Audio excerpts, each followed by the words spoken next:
Hello friends, কেমন আছো তোমরা? আশা করছি তোমরা সবাই অনেক ভালো আছো আর আমিও অনেক ভালো আছি। তো অনেকদিন পর তোমাদের সাথে। তো আমার এই ভিডিওটা পুরোটা শেষ পর্যন্ত দেখো। ভালো লাগলে কিন্তু অবশ্যই লাইক, কমেন্ট, শেয়ার অ্যান্ড চ্যানেলটিকে সাবস্ক্রাইব করে আমার পাশে থাকবে। তো আজকের ব্লগটা হচ্ছে দিদি বানাবে জলপাইয়ের আচার। মানে জলপাইয়ের কথা শুনে একদম মুখের মধ্যে জল চলে আসে। তো আজকের ব্লগটা হচ্ছে জলপাই প্রেমীদের।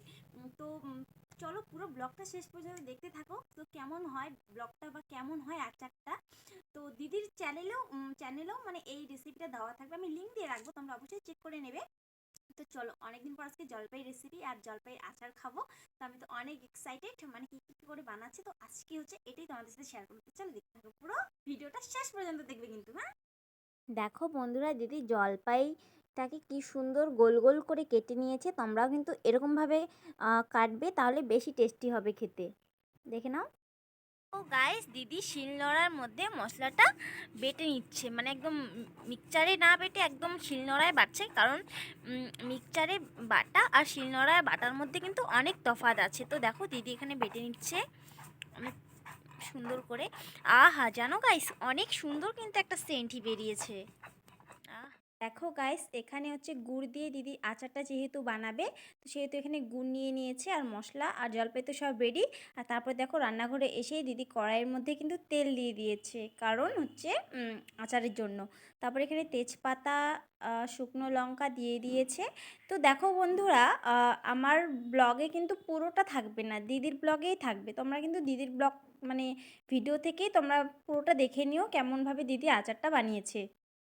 তারপর দেখো এখানে জলপাইগুলো দিয়ে দিল। দেখো গাইস, আমি তো রান্নাঘরে আছি আর আমি দিদির রেসিপিটা দেখছি আর আমিও শিখে নিচ্ছি যে কি করে হচ্ছে জলপাইয়ের আচার বানাতে হয়। তো তোমরাও দেখে নাও কিন্তু। আর আমি লাস্টে আমি যখন খাবো আচারটা, তখন তোমরা দেখবে কিন্তু, ঠিক আছে? লাইটের আলোতে ভালো আসছে না গাইস বন্ধুরা আচারটা, মোবাইলে আলোতে একদম। বন্ধুরা, এই যে আমার দিদি দেখো হতেই মানে ওর আচার খাওয়া শেষ শুরু।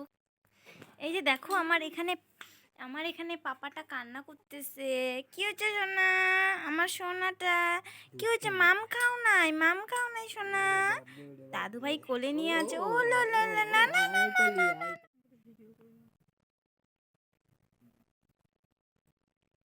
অনেকক্ষণে অপেক্ষার পরে ফাইনালি আচারটা হয়ে গেল।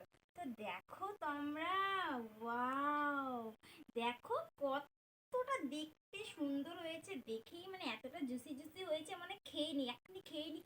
আর আমি কিন্তু অনেক মানে হতেই প্রায় আমি একটা কিন্তু খেয়ে নিয়েছি এতক্ষণে। হ্যাঁ, তো আমি তোমাদের একটা উঠিয়ে দেখাই যে কেমন হয়েছে। একটু গরম আছে যদিও, দেখো কতটা, দেখো দেখো নরম হয়েছে। আর দেখো তোমরা, কতটা একটা আঠালো আঠালো ভাব হয়েছে। দেখো আঠালো আঠালো ভাব হয়েছে। আর তোমরা কিন্তু এটা পুরো রেসিপিটাই কিন্তু দিদির চ্যানেলে ভালো মতো দেখতে পারবে। হ্যাঁ, তো চলো, আজকের ভিডিওটা কিন্তু আমি এখানেই সমাপ্ত করব। আর তোমরা কিন্তু এরকমভাবে বাড়িতে দেখে দেখে আচার বানাবে, ঠিক আছে বন্ধুরা? তো এখন আমি আচার খাবো। আর এই আচারটা মিনিমাম হচ্ছে মানে অনেকদিন পর্যন্ত খাওয়া যাবে, প্রায় 1 মাসের মতো। তো মানে প্রত্যেকদিন একটা একটা করে খাবো বা ভাত দিয়ে খাবো।